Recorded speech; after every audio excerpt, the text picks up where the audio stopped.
At my son's funeral, his widow handed me legal papers.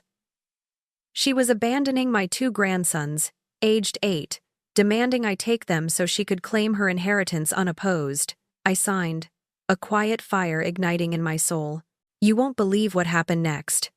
Like, share, and let us know where you are listening from, so I can see how far our story has reached.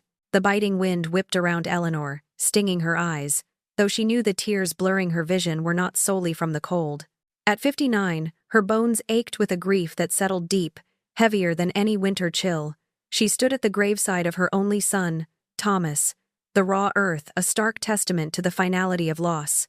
Clutching her 8-year-old grandsons, Liam and Ethan, Eleanor felt the tremor running through their small bodies. Their faces, pale and streaked with dirt from wiping away tears, were a mirror of her own devastation. Yet they held a fragile innocence that still clung to hope she could no longer find. Their unshed tears, held back by a child's desperate attempt at bravery, felt like an open wound in her soul. The cemetery was surprisingly full, a testament to Thomas's kind heart and generous spirit. Friends, colleagues, distant relatives, they all stood in hushed reverence, their faces etched with sorrow. But then Eleanor's gaze drifted past the somber crowd to a figure standing about 15 feet away, deliberately apart from the mourning huddle. Fiona O'Connell, Thomas's wife, stood with a posture that screamed detachment. Her designer coat, impeccable even in the grim setting, seemed to ward off not just the cold, but any trace of genuine emotion. Eleanor watched, a knot tightening in her stomach, as Fiona pulled out her phone, her thumb idly scrolling, her expression utterly devoid of grief. Not a single tear stained her perfectly made-up face. It was a cold, calculated indifference that Eleanor had witnessed before, but never so blatant, never so utterly cruel. Eleanor's mind drifted back to Thomas, her beautiful boy, taken from them at only 35. He had been her rock, her confidant, the joy of her life. She remembered the day he'd introduced her to Fiona, a striking blonde with a sharp mind and an even sharper ambition. Eleanor had always sensed Fiona saw Thomas not as a partner, a lover, or a father, but primarily as a provider. His burgeoning software company, his inherited beach house, his solid, dependable nature. These were the things Fiona seemed to value most. Eleanor had stifled her reservations, wanting only Thomas's happiness, but a quiet dread had always lingered beneath the surface. Now, that dread had a name: Fiona's ruthless self-interest. The muffled thud of the final dirt hitting the casket broke Eleanor from her thoughts, a sound that resonated with the shattering of her own heart. It was done. Thomas was truly gone. The world felt colder, emptier. She had lost her son, her only child. Now, as she looked down at the trembling boys clinging to her hands, Eleanor realized they were all she had left of Thomas. Their bright eyes, so like their father's, were the last flickering embers of his presence in the world. Liam, the elder of the two, leaned into her, his voice a barely audible whisper against her coat. "Grandma Eleanor, when can we go home?" The simple question pierced her, echoing the raw vulnerability of childhood. Eleanor stroked his hair, her own voice catching. Home? She thought. Where was home now? Thomas's home, their home, had been shattered. Her small apartment, always a haven, felt suddenly inadequate, dwarfed by the enormity of the task ahead. Just then, a shadow fell over them. Eleanor looked up to see Fiona approaching, a pristine manila folder clutched in her hand. Her perfect smile, usually a weapon in business dealings, was now unsettlingly out of place, a chilling mix of cold calculation and a strangely excited gleam in her eyes. It was the look of someone about to close a lucrative deal, not a widow at her husband's funeral. "Eleanor," Fiona began, her sharp accent cutting through the quiet reverence of the graveside. Eleanor's instincts screamed danger, a primal warning that tightened every muscle in her body. She instinctively pulled Liam and Ethan closer, shielding them with her body. "Fiona, not now," Eleanor pleaded, her voice raspy with grief. "The boys are exhausted. We need to focus on stability for them, on getting through this day." Fiona waved a dismissive hand, as if swatting away a fly. She laid the manila folder on a nearby tombstone, revealing thick, official-looking documents within. "It's precisely about stability, Eleanor," she said, her voice devoid of any genuine concern. "And it needs to be now. I've already signed these." Eleanor's blood ran cold. "Signed what?" She watched as Fiona casually tapped the documents. "I've decided that you should take them," Fiona announced, her tone utterly flat, as though discussing a troublesome package she needed delivered. "Full custody, legal guardianship, everything. It's all here." A stunned silence enveloped Eleanor, the cemetery wind whistling around her ears. Her mind reeled, trying to process the words, the casual cruelty of them. Fiona was abandoning her children. Her own children. The realization hit Eleanor with the force of a physical blow. The beach house. Thomas's company. Fiona wanted to claim his entire estate without any legal complications or the ongoing responsibility of raising 2 children. The boys were an inconvenience. An obstacle to her inheritance. Fiona misinterpreted Eleanor's shock for hesitation. Her lips thinned. "Look, Eleanor, it's either you or an expensive boarding school. And I'll make sure it's one of those ridiculously strict ones. Funded, of course, by Thomas's money. He wouldn't want his boys to lack for anything, would he? But it won't be my burden." The threat hung in the air, chilling and absolute. Fiona was not just abandoning them, she was holding them hostage. Liam, who had been listening with an unnerving stillness, squeezed Eleanor's hand. His small fingers, suddenly so fragile, tightened around hers. Eleanor looked down into his wide, trusting eyes, seeing Thomas's innocence. Thomas's hope reflected there. In that moment, the weight of the decision became unbearable, yet undeniably clear. She couldn't let Fiona do this. She couldn't let her son's legacy be twisted into a weapon against his own children. This was not a choice. It was a sacred duty. With a profound sigh that seemed to carry the weight of the world, Eleanor reached for the pen Fiona held out. Her hand trembled, but her resolve solidified. As she scrawled her signature, the act felt like both a sacrifice and an unbreakable promise. A fierce, protective love surged through her, stronger than any grief. These boys were hers now, truly hers. Not just by blood, but by an act of deliberate, conscious devotion. Fiona, her mission accomplished, bent down to the boys, a strained, artificial smile on her face. "Mommy has to travel for work now, but Grandma will take such good care of you," she cooed, her words hollow, utterly unconvincing. Liam and Ethan, sensing the lie, dissolved into fresh tears. Eleanor gently led the crying boys away, buckling them into the back seat of her old sedan.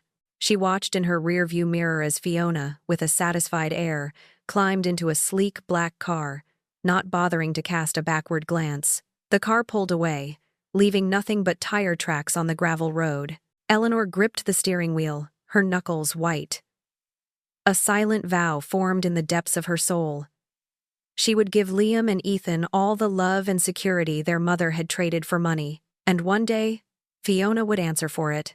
The first week was a blur of raw emotion and exhaustion.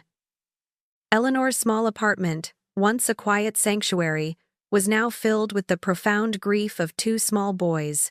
Every night, Liam and Ethan cried themselves to sleep, their small voices muffled by pillows, calling for Fiona. "Mommy, where are you? Why aren't you here?" They'd sob. Eleanor would sit between their beds, her own heart aching, gently rocking them, singing the same lullabies she'd sung to Thomas all those years ago. Each morning, she'd wake to find them still tear-stained, but Fiona never called. Not once. No text, no email, no message to check on the children she had so readily cast aside. The silence from their mother was a deafening absence that echoed through the small apartment. Eleanor knew routine was crucial, a small anchor in their storm-tossed world. Within days, she had them enrolled in the local public elementary school, a stark change from the exclusive private academy they had attended with Thomas and Fiona. She walked them to school each morning, holding their hands tightly, pointing out the vibrant murals on the walls and the cheerful chatter of the other children. Liam, always the more introspective of the two, seemed to bear the weight of their new reality more profoundly. One afternoon, as Eleanor was helping him with his math homework, he looked up, his brow furrowed with a question that twisted her heart. "Mrs.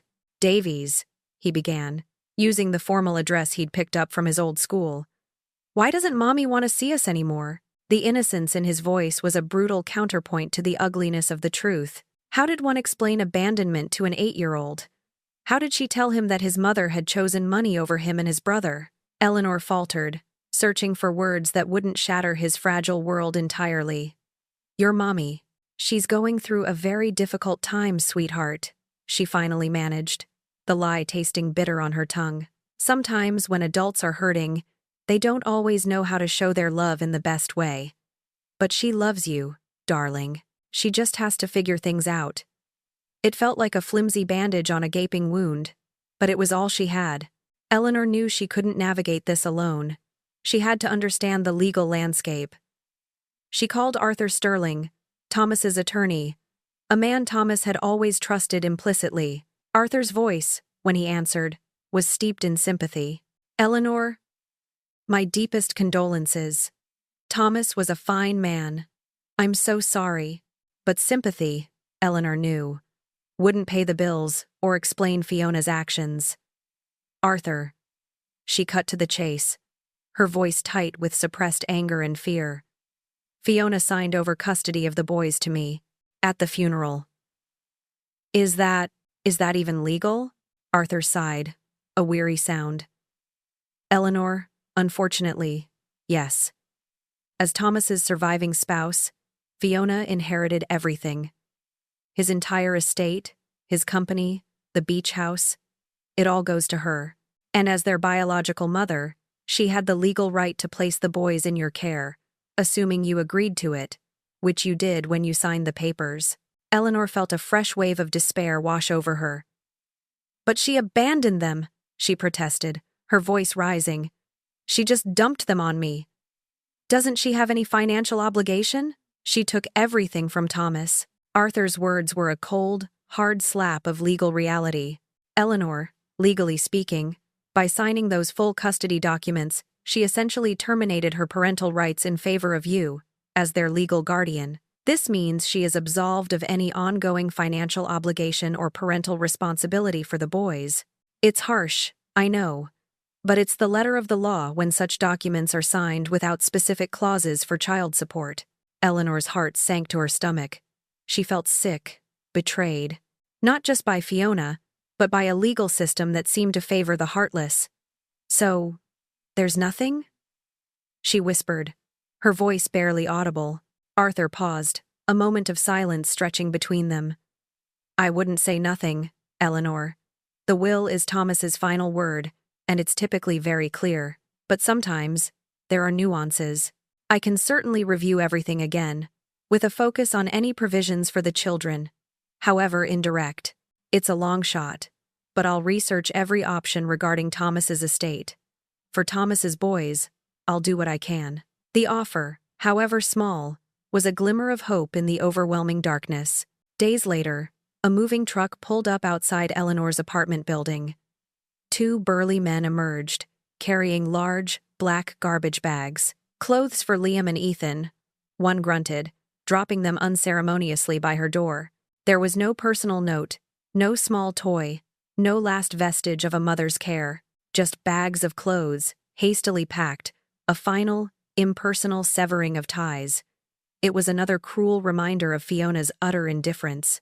Eleanor pushed her small sofa against the wall, rearranged her dining table, and somehow, by sheer force of will, transformed her modest 2-bedroom apartment into a home for 3. She taped Liam's crayon drawings of spaceships and Ethan's stick-figure family portraits onto the refrigerator, creating a vibrant, child-friendly space.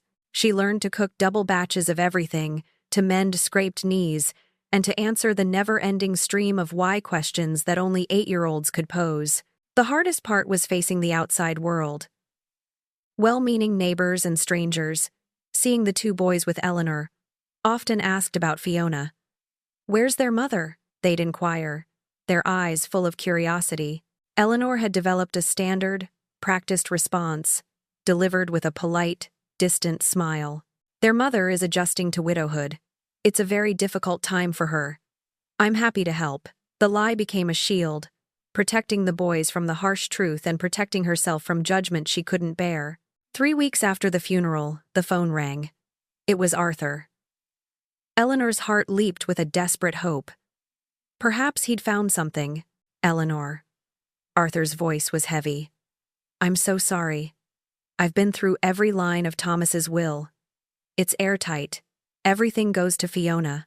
There's not a single clause or trust specifically for the boys. But what about his life insurance? Eleanor asked, her voice trembling. Surely Thomas, a man who loved his children above all else, would have secured their future. That too, Eleanor, Arthur confirmed, his voice laced with regret. Fiona is the sole beneficiary of his policy. Liam and Ethan have no claim to any of his assets. Eleanor hung up the phone, the receiver feeling impossibly heavy in her hand. She sat in her small kitchen, the late afternoon light fading, casting long shadows across the stack of bills on her table. The gas bill? The electricity bill? The grocery receipts? She thought of Liam's shoes, already getting tight, and Ethan's desire to continue his piano lessons. Winter was coming. And with it, the need for new coats. Her nurse's salary, always enough for one, suddenly seemed painfully inadequate for 3. The full weight of her new reality settled upon her shoulders, a crushing burden. She was on her own. Completely. A month after Thomas's funeral, Eleanor's phone rang. It was an unfamiliar number, but a surge of hope, foolish and persistent, made her answer. Hello? Eleanor. Darling, how are you? The voice on the other end was bright, cheerful, almost giddy. It was Fiona. Eleanor could hear the faint thumping of bass music in the background, punctuated by distant laughter. A party. Eleanor's heart clenched. She hadn't heard from Fiona since the funeral, not a single inquiry about her children. Fiona, she began, her voice carefully neutral. I'm fine. The boys are. They're adjusting. She paused, offering an olive branch. Would you like to speak to them? They're just finishing their homework. There was a moment of awkward silence, then Fiona's breezy laugh. Oh, no, don't bother them. I'm sure they're busy with homework, bless their little hearts. Besides, I'm just calling from the airport. I'm heading off for a while, to find myself. It's been such a trying time, all of this. Her voice was completely detached, floating somewhere far above the reality of her children's suffering. Eleanor felt a cold anger begin to simmer beneath her composure. Fiona, the boys miss you, she said, her voice firm despite the tremor in her hands. They ask for you every day. They're confused. Another light laugh. Well, children are resilient, Eleanor. They'll adjust. They always do. You're doing such a marvelous job with them. I just know it. Gives me such peace of mind. Before Eleanor could respond, Fiona added, Right. Well, my flight's boarding. Gotta run. Talk soon. And with that, the line went dead. Eleanor stared at her phone, the dial tone a mocking echo of Fiona's casual dismissal. Ethan, who had been drawing at the kitchen table, looked up, his big eyes hopeful. Was that Mommy? Eleanor forced a smile, one that felt like it might crack her face. Yes, darling. She just called to say she loves you very, very much, and she'll talk to you soon. She's traveling for work. Another lie. Another piece of her soul chipped away to protect these innocent boys. Over the next few months, Eleanor watched, horrified, as Fiona's life unfolded like a glossy magazine spread across social media. Pictures surfaced with alarming frequency. Fiona, sipping cocktails in Cabo, posing dramatically in front of the Eiffel Tower in Paris, laughing with wealthy men on yachts in the Mediterranean, or draped in designer clothes in bustling New York City. Each post was a testament to a life of boundless indulgence, funded by Thomas's hard work, his sacrifice, and his untimely death. There was never a mention of her sons, never a single image of Liam or Ethan, as if they had been erased from her existence. Eleanor worked relentlessly, picking up every extra shift she could at the hospital. Weekends, holidays, late nights. Her nurse's salary, once comfortable for one, was now stretched taut across the expenses of three. School supplies, new clothes, growing shoes, dental checkups, even small treats like ice cream cones, after a good report card. Eleanor bore it all, every cent, a testament to her unwavering commitment to her grandsons. She wouldn't let them feel the pinch of their mother's neglect. Then came the truly painful blow. 2 months after Thomas's death, as Eleanor drove past what used to be her son's beloved beach house, a stark sold sign stood proudly in the front yard. This was the house where Thomas had grown up, where he'd taught Liam and Ethan to fish from the dock, where countless family memories had been forged. Eleanor had always pictured the boys spending their summers there, growing into young men, under the gentle guidance of their father. Now, it was gone, swallowed by Fiona's relentless consumption. Not content with liquidating the family home, Fiona then turned her attention to Thomas's construction company, O'Connell Legacy Builders. Thomas had poured his heart and soul into that business, building it from the ground up with integrity and vision. Fiona, however, had no head for business, nor any interest in the legacy it represented. Eleanor heard whispers through friends in the industry. Fiona was making impulsive decisions, alienating longtime clients, and rapidly depleting the company's assets. Within a year, the once thriving business, Thomas's dream, was sold for a fraction of its worth to a hungry competitor. Its name and reputation tarnished. Eleanor watched in dismay, a helpless observer, as everything Thomas had built, everything he had worked for to ensure his family's security and future, disappeared piece by piece. The inheritance, the business, the family home, all squandered, dissolved to fund Fiona's irresponsible, self-indulgent lifestyle. It was as if Thomas's entire existence was being systematically erased, replaced by designer labels and exotic destinations. Yet, amidst the wreckage, a deeper realization began to dawn on Eleanor. Fiona might be able to squander Thomas's wealth, but she could not, would not, destroy the most valuable thing Thomas had left behind: the spirit and character of his sons. Eleanor saw Thomas in Liam's thoughtful gaze, in Ethan's boundless curiosity. She saw him in their kindness, their resilience, their burgeoning sense of right and wrong. One evening, as Eleanor tucked them into bed, Liam, now nearly 9, looked up at her, his eyes shining with a determination that was uncannily like his father's. "Grandma Eleanor," he said, his voice quiet but firm, "when I grow up, I'm going to buy back Daddy's house, the one by the beach." Eleanor's heart swelled. A small, genuine smile touched her lips. In that moment, she understood. Fiona, in her monumental greed and utter lack of foresight, had gravely underestimated the power of love, the enduring strength of a legacy rooted not in material possessions, but in the unwavering determination and unwavering love of a family. Fiona had bought her freedom with Thomas's money, but she had paid for it with something far more precious: her children's hearts, and their unwavering loyalty to the woman who had truly chosen them. 7 years can transform a lifetime. The small, tear-streaked boys who had clung to Eleanor at their father's grave were now young men, their voices deepening, their frames lengthening. Liam, at 15, was a spitting image of Thomas, taller now, with the same thoughtful eyes and a budding confidence. Ethan, 13, had inherited Thomas's quiet strength and emotional intelligence, a gentle soul with a keen sense of observation. Eleanor's apartment, once just hers, was now undeniably theirs. Every available wall space was a vibrant tapestry of their lives. School photos charting their growth year by year, honor roll certificates proudly displayed, and Ethan's vivid artwork, sketches of animals, intricate landscapes, adding splashes of color. Liam's corner of the living room, near the window, was his sanctuary. He had built his own desk from salvaged wood, sturdy and practical, which was perpetually surrounded by a formidable stack of business biographies, financial journals, and notebooks filled with his surprisingly sophisticated ideas for ventures, market analyses, and profit projections. One crisp autumn evening, Liam burst into the kitchen, a folded newspaper clutched in his hand. He spread it triumphantly across the worn linoleum table. "Grandma, look!" he exclaimed, his finger pointing to a full-page real estate advertisement. It was Thomas's beach house, the familiar gables and wide porch staring back at them. "It's for sale again!" Eleanor leaned closer, her breath catching in her throat. The price, however, made her heart sink.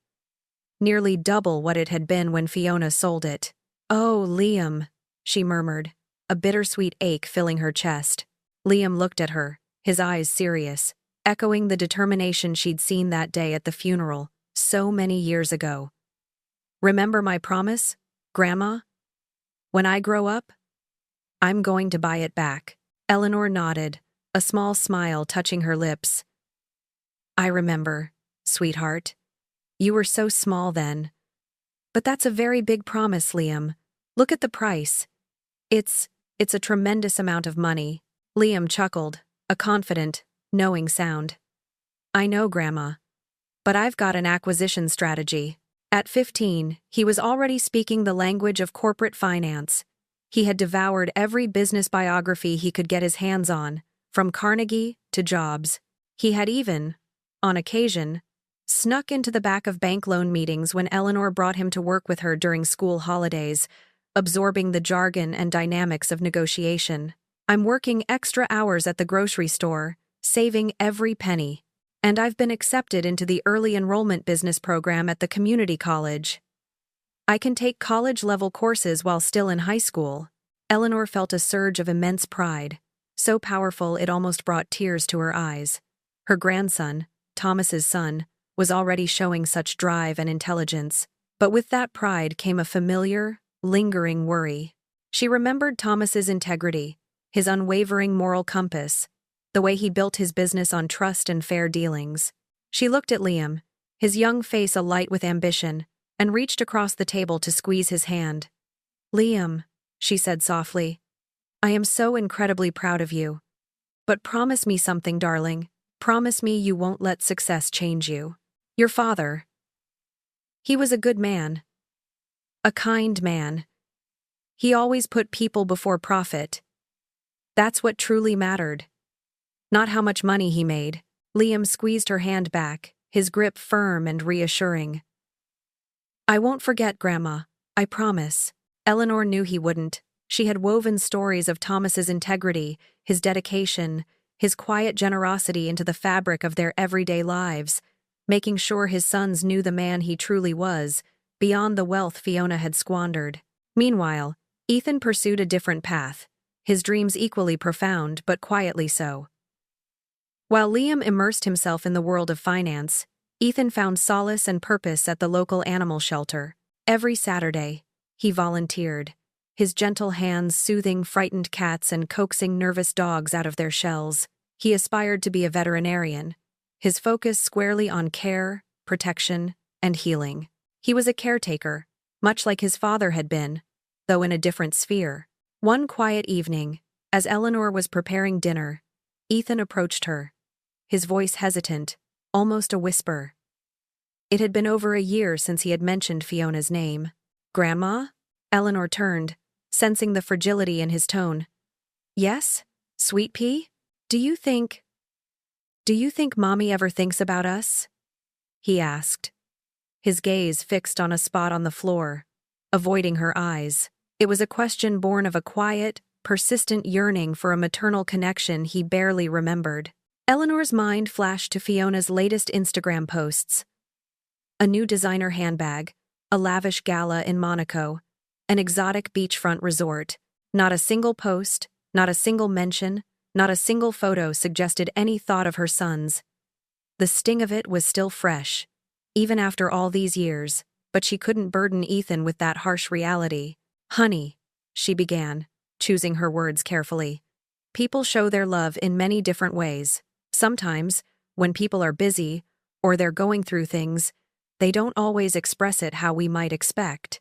But I know your daddy loved you both more than anything, and that love lives on in you."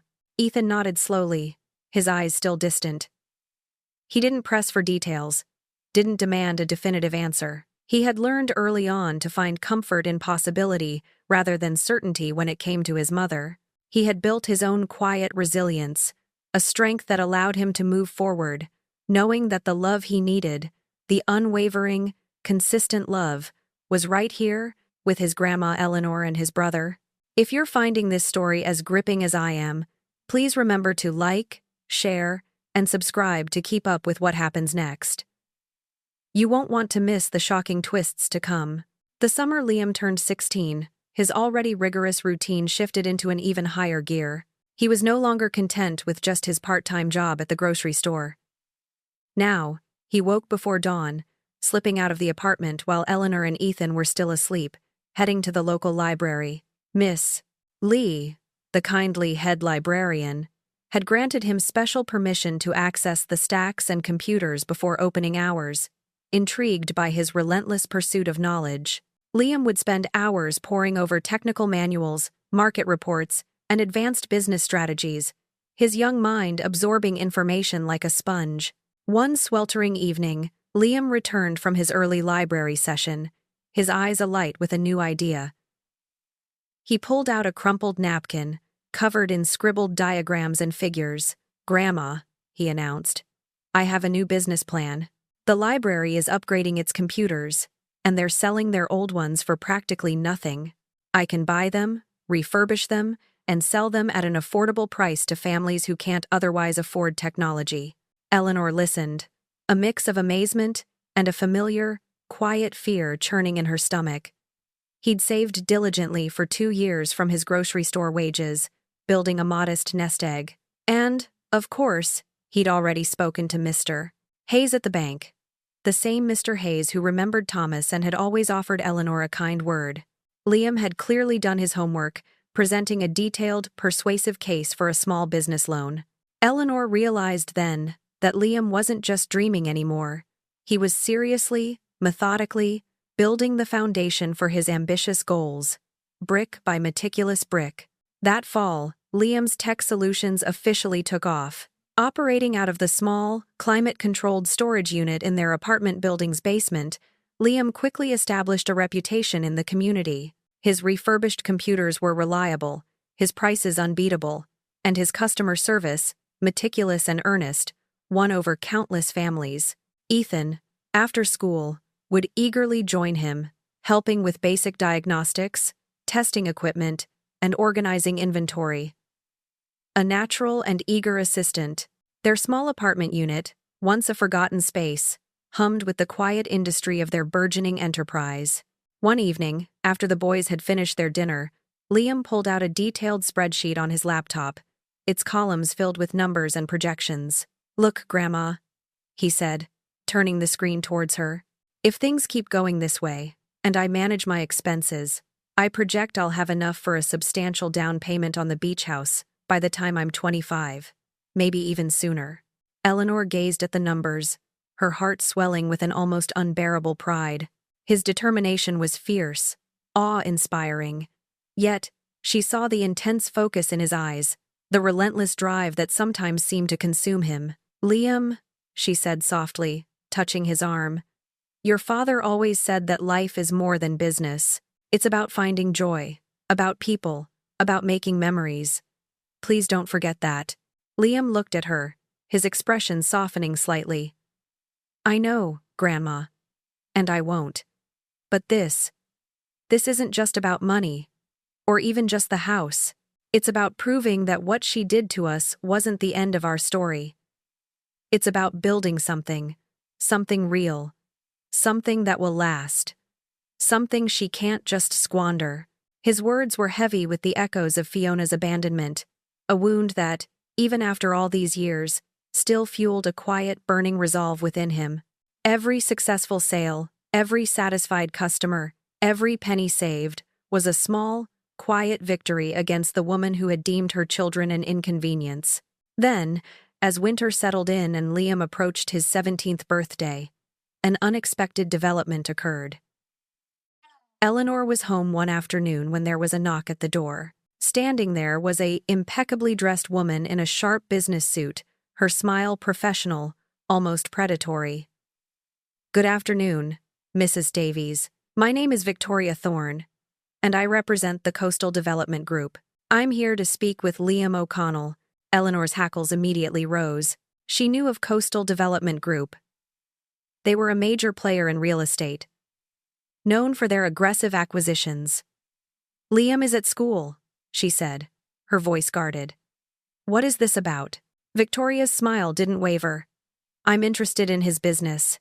Liam's Tech Solutions. We've heard wonderful things. We're looking to expand our community outreach initiatives, and Liam's model is truly innovative. When Liam returned, Eleanor recounted the visit. Liam, ever the strategist, agreed to hear Victoria out. The meeting took place in their small living room. Liam seated opposite Victoria, Eleanor hovering protectively nearby. Victoria laid out an offer that was almost unbelievable. We'd like to buy Liam's business outright. At a very generous valuation, she began. In addition, we'd like to hire him as a consultant for our tech initiatives, fund his entire college education, and offer him hands-on real estate development experience within our firm. It was an offer that sounded too good to be true for a 17-year-old. But then came the condition. There would be a 10-year non-compete agreement, Victoria stated, her eyes sharp, specific to this region, preventing Liam from starting any similar tech or real estate ventures here during that period. Liam exchanged a quick, uneasy glance with Eleanor. The offer was dazzling, life-changing even. Yet, something felt wrong. Victoria seemed to know too much, not just about Liam's tech solutions, but about Liam himself, about their family, even about his specific motivation regarding the beach house. Her eyes held an unsettling glint of knowing, as if she were privy to details that went far beyond mere business acumen. 2 days later, the uneasy feeling solidified into cold dread. Ethan returned from school, his face pale, his eyes wide. "Grandma," he whispered. "Mrs. Clark, Jimmy's mom. She told me something weird. She said she saw the Irish lady at the coffee shop today. She was asking about us, about you, and if we were." Eleanor's heart sank, a sickening plunge. The Irish lady. There was only one Irish lady who knew about their family, about their apartment, about Liam's specific dreams. Fiona. She was back, and she was asking questions. 8 years. 8 years had passed since Fiona O'Connell had walked away from her sons at their father's funeral. A lifetime of missed moments. One ordinary Tuesday afternoon, Eleanor's phone rang, displaying an unfamiliar international number. She answered cautiously. "Hello, Eleanor?" "It's Fiona." The voice on the other end was unmistakably hers, but softer, older, less confident than Eleanor remembered. Gone was the bright, effervescent tone. It was replaced by an underlying tremor, a faint note of desperation. Eleanor's heart hammered. "Fiona," she replied, her voice carefully neutral, betraying none of the turmoil she felt. I want to see the boys," Fiona said, her voice a little unsteady. It's been a shock. A long time. Too long." Eleanor felt a bitter, cynical laugh bubble up in her throat, but she swallowed it down. Liam was 23 now, a driven entrepreneur, building his own formidable business. Ethan was 21, midway through his veterinary studies, a compassionate and perceptive young man. They had established lives, solid routines, cherished friends, and a future they were actively building, all without a single word from Fiona. "As their mother, I have a right," Fiona asserted, a flicker of her old imperiousness returning. Eleanor's grip tightened on the phone. "You gave up that right." "Fiona," she stated, her voice firm, unwavering. "You signed those papers at Thomas's grave. You chose to walk away." Silence stretched between them, heavy and thick, punctuated only by the distant hum of traffic outside Eleanor's window. It was a silence laden with 8 years of missed birthdays, school plays, triumphs, and the quiet, nightly tears Eleanor had comforted, the endless questions she had answered with carefully crafted half-truths. All the moments Fiona had casually traded for an illusion of freedom and wealth. Finally, Fiona broke the quiet. Her voice was tinged with an unconvincing remorse. "I've changed, Eleanor. I truly have. I know I made mistakes. Terrible ones. But I'm ready to be part of their lives again. I want to be their mother." Eleanor, ever the shrewd observer, sensed the desperation beneath Fiona's carefully chosen words. There was an underlying urgency, a barely concealed plea. "Why now, Fiona?" Eleanor asked, her voice calm, direct. "After 8 years. Why now?" Fiona stammered, offering vague excuses about needing to find herself and coming to terms with Thomas's death. But Eleanor heard the hollow ring in her words. She didn't press. Not yet. "I'll consider it," Eleanor finally said, her voice giving nothing away. "I'll speak to the boys." She hung up, the receiver feeling cold in her hand. Her gaze fell upon the collection of photos on the wall. Liam, grinning proudly, holding his Young Entrepreneur of the Year award. Ethan, beaming beside a meticulously constructed science fair trophy. Memories Fiona had never been a part of. The bitter irony was not lost on Eleanor. That evening, as the three of them sat around the dinner table, Eleanor shared the news. "Fiona called today," she stated, watching their faces carefully. Liam's reaction was immediate and visceral. His fork clattered onto his plate. "No," he said, his voice cold, devoid of any warmth. "She stopped being our mother the day she chose money over us." His eyes, so like Thomas's, held a deep, unforgiving hurt. Eleanor reached across the table, touching his arm gently. "She's still your mother, darling," she began, but Liam shook his head, a muscle twitching in his jaw. Ethan, ever the perceptive one, was quieter. He simply observed, his gaze thoughtful. "People don't just decide to be parents again after that long," he mused, looking from Eleanor to Liam. Something must have happened. 3 days later, Ethan's quiet observation proved chillingly prophetic. Liam burst into the apartment, a newspaper clutched in his hand, his face flushed with a mixture of excitement and a dark, undeniable satisfaction. "Grandma! Ethan! Look at this!" He slapped the newspaper onto the kitchen table, his finger jabbing at a prominent article. The headline screamed, "Coastal Development Group faces bankruptcy. Following failed luxury resort project. Major investors face significant losses." Liam's voice was tight, filled with a triumphant vindication. "Coastal Development Group," he repeated, his eyes burning with understanding. "Remember that woman, Victoria Thorne, who came here with that ridiculous offer for my business? That 10-year non-compete clause?" Eleanor nodded, a slow dawning of realization creeping over her. "Fiona invested in them," Liam continued, connecting the dots with furious clarity. "She must have poured all of Thomas's money, everything she had left, into their projects. That's why she wanted my business, why that woman came here with that absurd offer. Fiona needed money. Desperately." Eleanor felt a sickening wave of clarity wash over her. It all made sense. Fiona, having run through Thomas's entire inheritance, having squandered every asset, was now not just broke, but deeply in debt. Her sudden, belated desire to reconnect with her sons was not born of remorse or a genuine change of heart. It was born of financial ruin. That evening, Fiona called again. Eleanor answered, her voice calm, deliberate. "Fiona," she said, "we can certainly discuss arrangements. Why don't you come over for dinner tomorrow evening? Say, 7 o'clock? Liam, overhearing, turned to Eleanor, his brow furrowed with a sharp, questioning look. His eyes silently asked, "What are you doing, Grandma?" Eleanor met his gaze, a quiet resolve hardening her features. "I think," she said, her voice low enough that Fiona couldn't hear. "It's time we understood precisely what kind of arrangements Fiona has in mind." The next evening, precisely at 7, a hesitant knock echoed through Eleanor's apartment. When she opened the door, Fiona stood there, a single, slightly scuffed suitcase at her feet.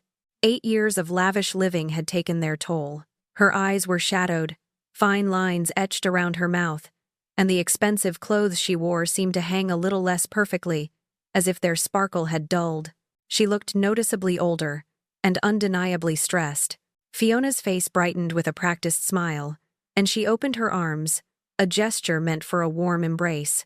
Liam, however, remained seated on the sofa, his expression a mask of polite coldness, his gaze unwavering. Ethan, usually more outwardly expressive, stood beside Eleanor, observing Fiona with an almost clinical detachment, like a seasoned veterinarian studying an injured animal, trying to ascertain the true nature of its distress. "Hello, Fiona," Liam said, his voice level, deliberately omitting any maternal title. The absence of mom or mother hung in the air, a subtle but potent cut. Fiona's practiced smile faltered, a flicker of uncertainty crossing her face. Before Fiona could respond, Ethan, his voice calm and precise, spoke. "It's been 8 years, 2 months, and 16 days. His words were delivered without accusation, merely as a statement of fact, yet the exactitude hit Fiona like a sharp slap across the face. She visibly winced, her composure cracking just a little. Dinner was an excruciating affair. Fiona attempted to play the part of the interested mother, asking a series of scripted, surface-level questions about their lives. "How's school, Ethan? Still dreaming of animals?" she asked, then turning to Liam. "And your little business? Liam? I hear you've done rather well for yourself." But her questions were transparent. Eleanor watched, a knot of resentment tightening in her stomach, as Fiona subtly probed about Liam's business empire and Ethan's expensive veterinary school. The focus was always on their successes, their financial achievements, clearly revealing her true, desperate, financial interest. "Oh, I'm doing well with my scholarship," Ethan replied, his voice still calm. "And Liam helps out too. Always has." At the mention of Liam's financial help, Fiona's eyes lit up, a predatory glint momentarily eclipsing the desperation. "Of course," she cooed. "Family helps family, doesn't it? It's wonderful that you boys have each other." After the strained meal, Fiona pulled Eleanor aside, ostensibly to help with the dishes. Her calculating gaze swept around the small apartment, lingering on the framed certificates, the new computer Liam had built for Eleanor, the subtle signs of their comfortable, self-made success. Despite her superficial praise for the boys, Eleanor knew the real agenda. Eleanor turned to her, her voice low and direct, a steel rod running through her usually gentle tone. "What you want, Fiona," she stated, cutting straight to the chase, "is part of their money." Fiona's mask slipped entirely. Her carefully constructed facade crumbled, revealing the raw desperation beneath. "Eleanor, I'm in trouble," she whispered, her voice cracking. "Real trouble. The Coastal Development Group. It all went south. I lost everything, and I owe money to people who don't accept payment plans." Her eyes, wide and filled with genuine fear, met Eleanor's. $2 million, Eleanor. "I need help." Eleanor felt a wave of cold fury wash over her, her voice trembling with suppressed rage. "You have no right," she hissed, her voice barely above a whisper, yet vibrating with indignation. "You abandoned these boys, Fiona. You chose money over them then, and you have no right to come crawling back now, claiming motherhood only when it benefits you." Just then, Liam appeared in the doorway, drawn by the rising tension in their voices. He stood there, silent, his presence a powerful, unyielding force. Seeing him, Fiona's composure fractured completely. Real tears welled in her eyes, finally blurring her perfectly made-up face. "Liam," she pleaded, her voice choked with genuine distress. "Please. I made bad investments. I messed up. You're so smart. You're good with money. You can help me. Please, son." Liam raised a hand, stopping her. His voice was calm, almost chillingly so. "I know about Coastal Development Group, Fiona. I've known for weeks. I know you're broke. I make it my business to know things, especially things that concern my family." Fiona's chin trembled. "I'm your family, Liam." Liam's eyes, full of a deep, ancient hurt, met hers. His voice, though quiet, was infused with a powerful, undeniable finality. "No, Fiona. You were my mother, but family doesn't abandon each other." Then, Liam reached into a thick envelope he had been holding. He pulled out a stack of legal documents, crisp and official, and a glossy photograph. Fiona's gaze flickered to the envelope, a spark of desperate hope igniting in her eyes, believing it might be a check, a lifeline. But when she saw the contents, her face drained of all color. The photograph was of Thomas's beach house, unmistakable in its sunny, coastal charm. "I bought it back," Liam said simply, his voice quiet, almost reverent, his gaze fixed on the image of the house. Dad's house. Fiona's eyes, wide with disbelief and horror, darted from the legal documents to the photograph of the beach house in Liam's hand. Her legs seemed to give out, and she sank onto the nearest chair, her face ashen. Liam continued, his voice steady and calm, yet imbued with an undeniable power. "I bought back Dad's beach house last month.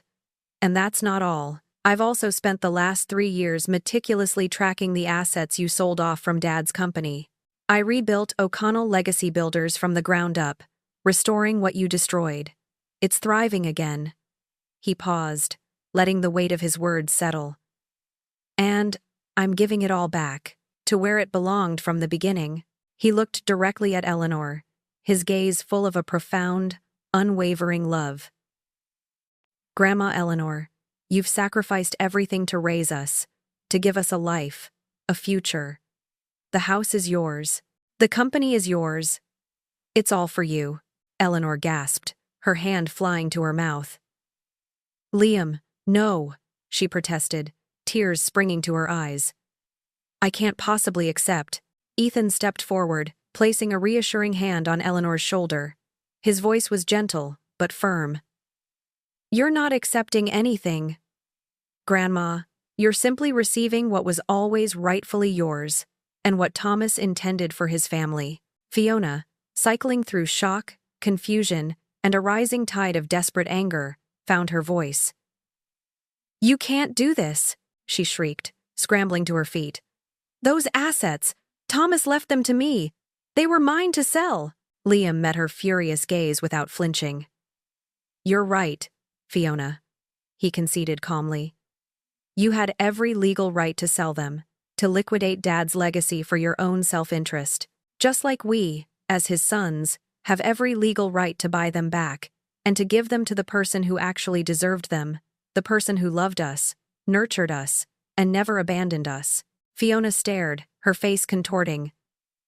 "I'm broke," she admitted, the words spilling out, raw and unguarded.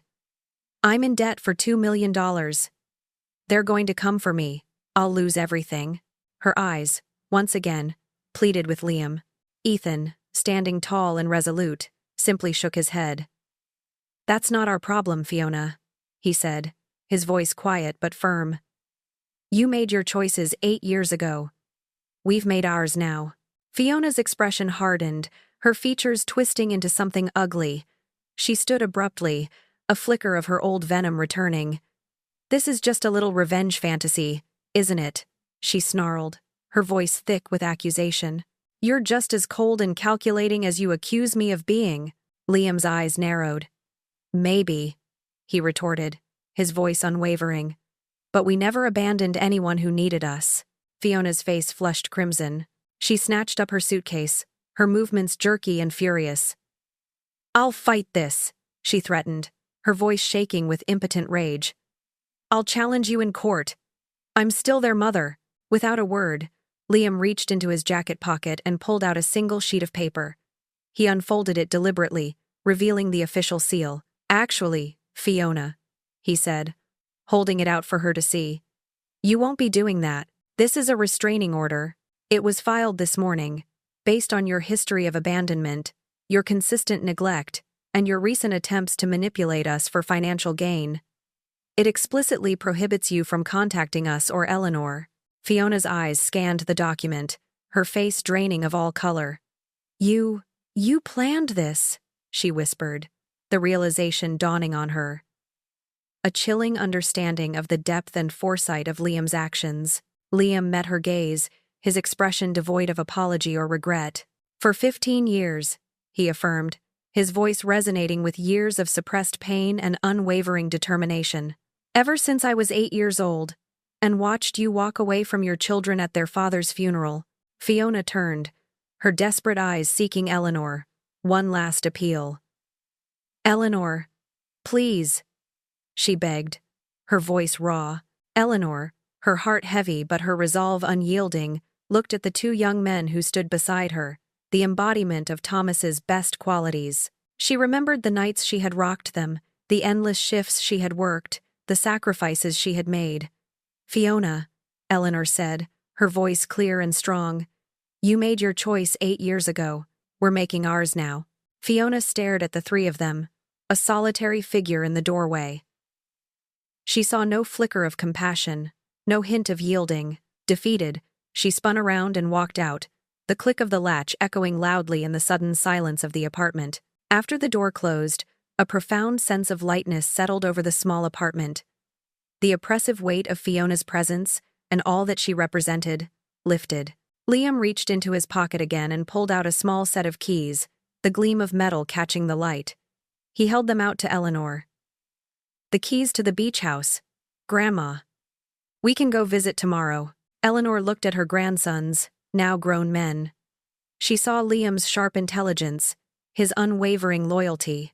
She saw Ethan's deep empathy, his quiet strength. They were nothing like Fiona, and everything like Thomas.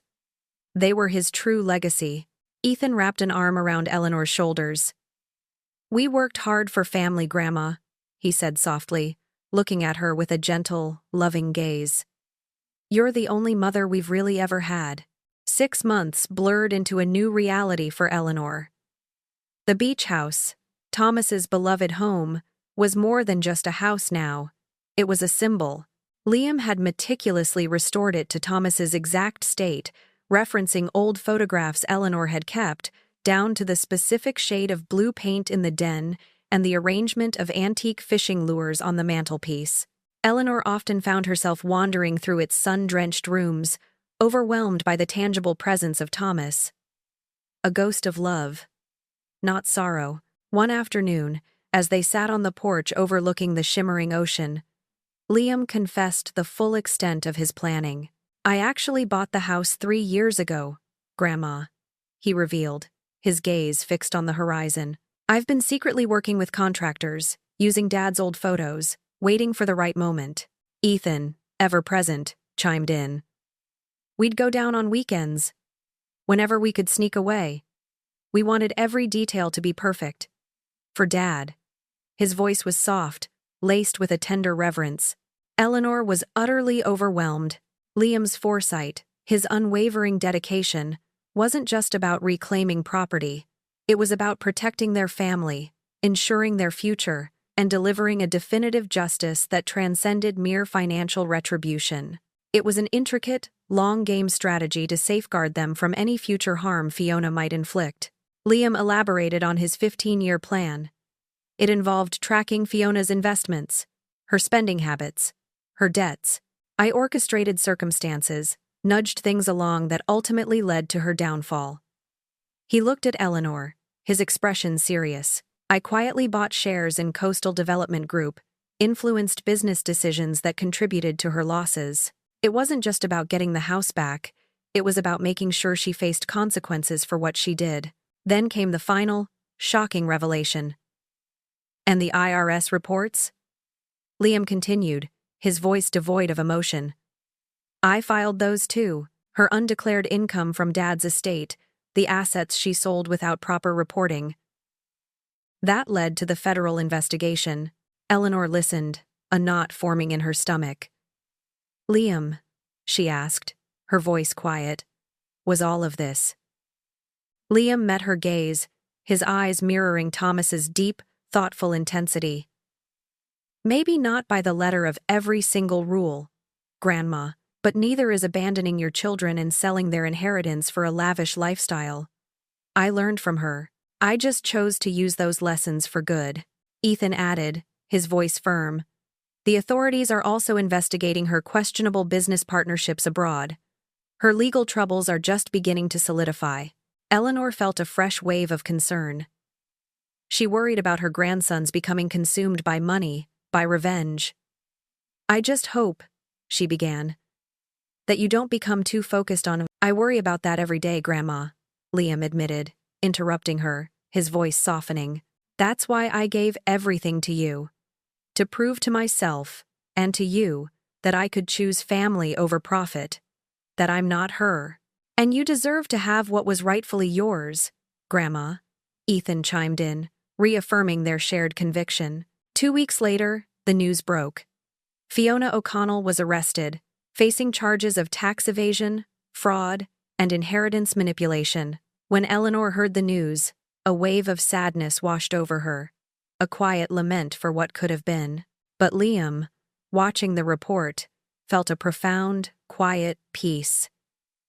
Justice, in its slow and winding way, had finally arrived. With the legal entanglements of the past resolved, Liam turned his formidable energy to the future. He shared his plans for Thomas's reconstructed company, O'Connell Legacy Builders. We're focusing on affordable housing, Grandma, he announced, his eyes shining with purpose. Specifically for single mothers and the elderly. Dad always believed business should serve people, not just profit. We're going to honor that. Ethan, meanwhile, had already laid the groundwork for his dream. He began planning a low-cost veterinary clinic, driven by his unwavering belief that all animals deserved love and care, regardless of their family's financial means. Liam then presented Eleanor with a thick set of incorporation papers, tied with a simple blue ribbon. This is for you, Grandma, he said, his voice brimming with love and respect. It's dedicated to supporting grandparents, raising grandchildren, providing resources, legal aid, and community, to help others like you, who transform pain into purpose.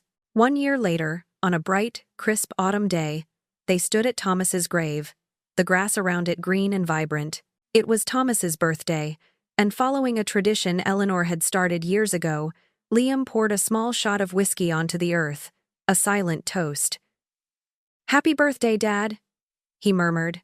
The foundation has supported 43 grandparents this year, Liam announced, turning to Eleanor, his face beaming. And the Affordable Homes Project is breaking ground next month. Ethan's clinic offers free pet care to low-income families twice a week. He then held up another document.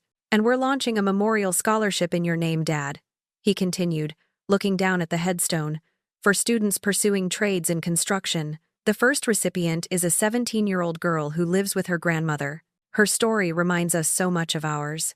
Eleanor felt a quiet tear trace a path down her cheek, reflecting on Fiona's impending jail time. I just hope she truly understands what she did, Eleanor whispered, her thoughts distant. Ethan, ever wise, placed a hand on her arm. She understands what she gave up, Grandma. The money, the status, the freedom, but I don't think she'll ever understand what she truly lost. The love, the family, the legacy. That's something money can't buy back. Liam nodded slowly. For so many years, I hated her, he admitted, his voice soft, reflective.